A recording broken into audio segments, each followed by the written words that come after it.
Stop struggling. The easiest way to understand 5 C's for Lotte teachers. What are the 5 C's? First, they're the core standards for language teaching, and they stand for 1. Communication, that's the talking, the writing, and the listening. 2. Cultures, that's the understanding traditions and values. 3. Connections, that's the linking language to other subjects. 4. Comparison, that's comparing language and cultures and communities using language in real life. The test will ask you to identify which C an activity matches. So let's learn how to spot them. How to identify the 5 C's in test questions. We're going to talk and concentrate on communication first. Communication has 3 substandards. We have 1.1, interpersonal. That's the two-way conversation, for example, the role plays and the interviews. And then we have the 1.2, interpretive, which is one-way understanding. That's the reading and the listening. And then the last substandard is the 1.3, presentational. That's the one-way presenting, and that includes speeches, writing reports. Example, if students email a museum, that's writing, or discuss a trip plan, that's talking, then that is communication.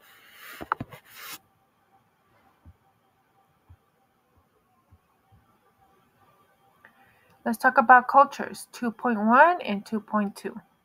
Cultures is about practices, and when it says practices, that means how people do things. And products, that refers to what they create. So 2.1 is why do they do it? That's perspectives, how people live. And 2.2 is what they make. So that could be food, art, music. Example, if students role play greetings or study a holiday, that's cultures. Connections, 3.1 and 3.2. Connections link language to other subjects like math, science, and history. So 3.1 is Spanish plus other subjects, and 3.2 is gain new perspectives. That means learning new facts. Gain new perspectives, aka learning new facts. For example, if students study geography in Spanish, that's connections. Comparison, 4.1 and 4.2. Comparisons look at language and cultural differences. Remember that it's the differences. So 4.1 is comparing languages, like the words like cognates, like animal in English and Spanish is looks the same and sounds the same, spelled the same. 4.2 is comparing culture. So, for example, school system in different countries. Example, if students compare gestures in two cultures, that's comparison.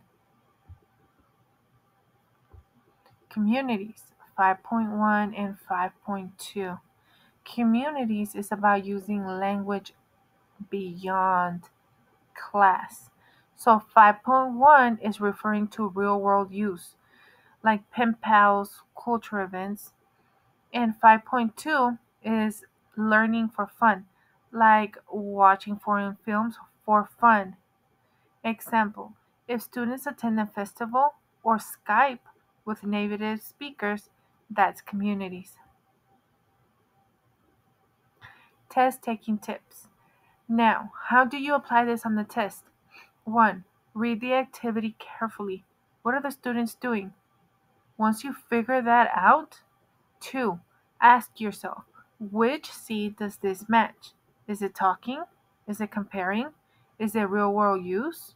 And after that, number 3, eliminate the wrong answers. Some choices are traps. Example question. Students research a Spanish artist and present to the class. The answer is communication 1.3 presentational, but it's not cultures unless they discuss cultural values. So it can be confusing. Another example, students compare family traditions in Mexico and they compare it to the US. So that's comparisons 4.2 because there's cultural comparison, but it's not connections unless they tie it to history class.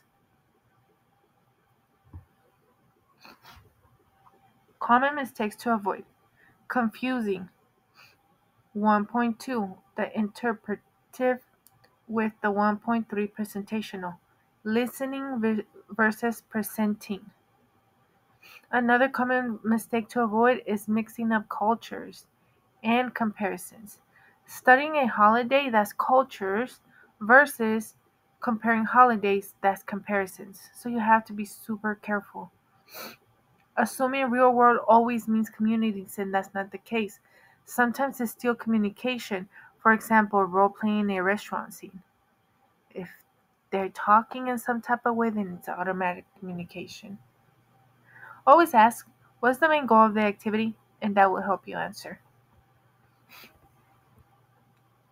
Got questions? Drop them in the comments and I'd love to help. And there you have it. Now you're ready to tackle the Lotte Pedagogy test like a pro. If this helped, smash that like button, subscribe, and hit the bell so you don't miss more test prep tips. Don't forget, download the study guides from the comment section. Good luck, future educators. You got this.